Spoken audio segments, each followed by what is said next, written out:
نیکی کے اثرات ہوتے ہیں۔ جب رب کی ذات کے لیے عمل کیا جائے تو رب کی ذات کا فیڈ بیک آتا ہے۔ فیڈ بیک کیا آتا ہے؟ انسان کا معاملہ درست ہو جاتا ہے۔ یہ یاد رکھیے گا، اس کا دینی معاملہ۔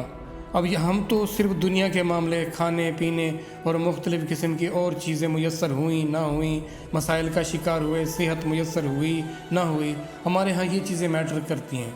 جبکہ اللہ کے ہاں جو آپ کا دین ہے، جو آپ کے کریکٹر ہے، جو آپ کا اللہ سے تعلق ہے، وہ اہمیت رکھتا ہے۔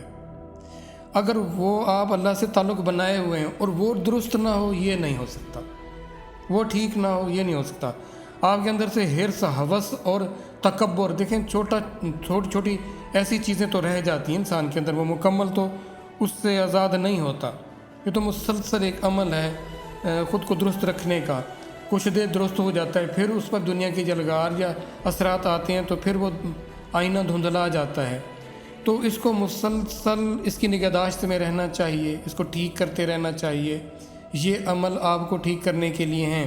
یہ عبادات، اگر آپ ذکر، اذکار، تسبیحات اپنی دانست میں کر رہے ہیں اور آپ پر وہ اثرات مرتب نہیں ہو رہے، دیکھیں ہم نے مختلف جو پوائنٹس ہیں ان کے حوالے سے یہ جانا کہ جو سینے کے اندر جو لطائف ہیں یہ کس طرح مختلف چیزوں کے، قباحتوں کے یا ظلمتوں کا یہ سبب ہوتے ہیں، اور ان پر ذکر کرنے سے کیسے یہ نور یا رحمت کی طرف جاتے ہیں۔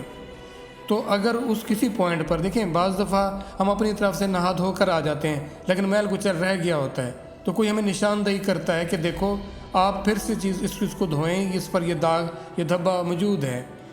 تو یہ جو ہمارے مختلف رویے ہوتے ہیں، ایٹیچیوڈ ہوتے ہیں، جو لوگ ہمیں بعض بار ریلائز بھی کرواتے ہیں کہ یہ ہمیں کیا ہو گیا، ہم ٹھیک کیوں نہیں ہو رہے، تو ہمیں اس کو ٹھیک کرنا چاہیے۔ ہمیں اپنے اس نسخے کی طرف، اس جس چیز میں ہم اپنے آپ کو ہم نے لگایا ہوا ہے، اس کے اگر اثرات ہم پر نہیں آ رہے تو پھر دیکھنا چاہیے کہ میرے عمل میں کیا کہیں کوتاہی ہو رہی ہے، کہیں گڑبڑ ہو رہی ہے، تو مجھے اس کو ٹھیک کرنا چاہیے۔ لوگ اپنے نفس کے لیے، اپنی ذات کے لیے یا اپنے عارضی چند فائدوں کے لیے ذکر، اذکار یا تسبیحات یا مختلف قسم کی عبادتوں کا ایک تاثر دیتے ہیں، تو وہ بہتر نہیں ہے۔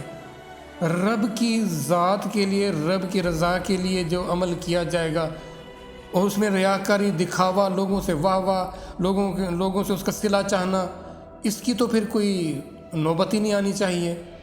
تو جب رب کی ذات کے لیے آپ کریں گے تو اس میں آپ کو ڈٹے رہنا ہوگا۔ اس میں یہ نہیں ہے کہ جی میں یہ کیا فوراً مجھے اس کا ریوارڈ بھی مل گیا، یا میں نے کوئی عمل کیا تو مجھ کو اس کا صلہ بھی فوراً چاہیے، یہ ایسا نہیں ہے۔ سنا تو ہوگا آپ نے کہ نیکی کر اور دریا میں ڈال۔ آپ نیکی کریں، ایک خیر کا عمل کریں اور اس سے اور بہتر کرنے کی کوشش کریں۔ رب کی ذات کو راضی رکھنے میں ہر وقت لگے رہیں۔ اس میں آپ کو اپنی ذات سے فرصت نہ ملے تو آپ نے تو اپنی ذات کے لیے کیا، پھر رب کی ذات کے لیے تو کیا نہ۔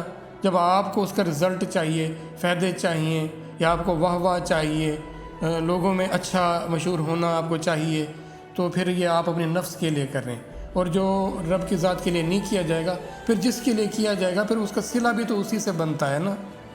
یہ ڈیفینیٹ بات ہے نا، یہ آپ جس کے لیے کر رہے ہو اسی سے پھر چاہو، اس کا صلہ بھی اسی سے چاہو۔ اب رب کی ذات کے لیے تو نہیں کر رہے، اور موسٹلی ہوتا یہی ہے کہ ہم رب کی ذات کے لیے خالص نہیں ہوتے، اس کی بندگی کے لیے، اس سے محبت میں، اس سے تعلق میں۔